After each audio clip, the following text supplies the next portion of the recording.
Hello guys, good morning, good afternoon all over the world. For this video guys is mag-unboxing tayo ng aking new product or new item or new business dito sa aking munting tindahan. Yes guys, kasi nga tayo is mga business minded. Kailangan natin humanap ng iba pang twist sa ating negosyo or iba pang pagkakakitaan. So, naisip ko kasi dito sa lugar namin is malayo kami sa dagat or bihira lang makakaano ng mga seafoods like crabs, like fish, mga isdang dagat, ganun. So, ito ang naisipan ko, nagbaka sakali lang ako guys na sa lugar namin is malayo kami sa dagat, baka sakaling mabigyan ko yung mga tao ng mga seafood cravings nila. So, ang naisipan kong ibebenta or pwede siyang ibenta dito sa aking munting tindahan or pwede ko i-post online para sa iba na may gusto mag-crave ng crab paste. Ayan siya guys. At rebranding yan siya guys. Nagre-reseller lang ako. Ano siya? Pure algae crab paste. Pwede mo siyang ulamin. Pwede mo siyang ihalo sa mga lulutuin mong mga menu or ulam, pampalasa. Pwede sa mga pasta. Pwede siyang ipampalasa sa mga niluluto nyo guys, na bulol na.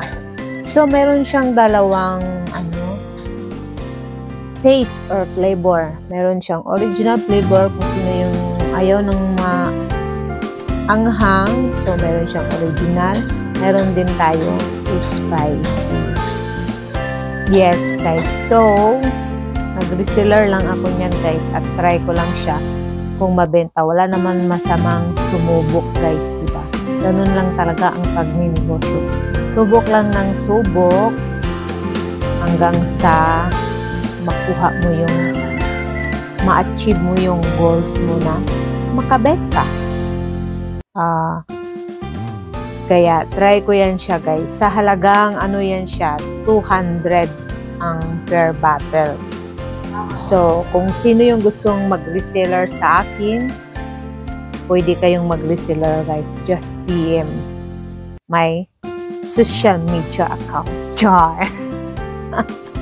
Yes guys, sa panahon kasi ngayon guys, kailangan natin mag-isip kung anong idadagdag dito sa ating tindahan na mabentahan tayo. So, kung anong ibang klaseng negosyo ang ating at least kahit sa mga ating mga social media is may mga pakinabang kasi pwede naman natin yan siya i-post online. Pwede din siya ibenta dito sa ating tindahan. Pwede din ninyo siyang ibenta kung gusto nyo mag-start ng maliit lang na business. Pwede yan siya ninyong gawin guys. Kahit sa bahay lang kayo, pwede kayong magbenta ng ganyan. So, may sold out na ako niyan, 3. At yan. Actually guys, bumili din ako niyan. Kasi siyempre, tayong nagbebenta, kailangan natin tikman kung ano ba talaga ang lasa. Para mayroon din tayong mai-share o may sa ating mga customer para maingganyo din silang bibili guys. Kaya keep on watching guys. Ipapakita ko sa inyo ang aking ipapakita ko sa inyo ang aking new product na crab paste. Yes guys, huwag kayong magtaka kung bakit iniisa-isa ko yan siyang buksan kasi nga, sabi nga doon sa resibo, no refund, return pag wala daw video. So, kailangan kong i-video kasi baka pag open natin dyan is meron basag, hindi natin maiwasan. So, ayan, binidyo ko na at i-upload ko pa. Isahang purpose na yan siya guys. Naka-video siya para i-send sa kung mayroon siyang crack or basag or damage. Kaya, okay naman siya sa alright, good packing. Walang basag, walang sira, walang crack, wala lahat. So, okay. Maganda ang packing ng sealer. So, very satisfied as a reseller.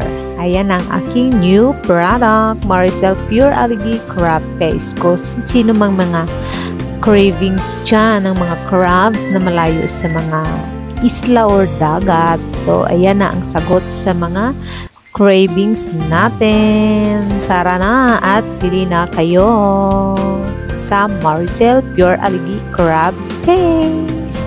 And thank you for watching, guys. God bless us all and have a good time.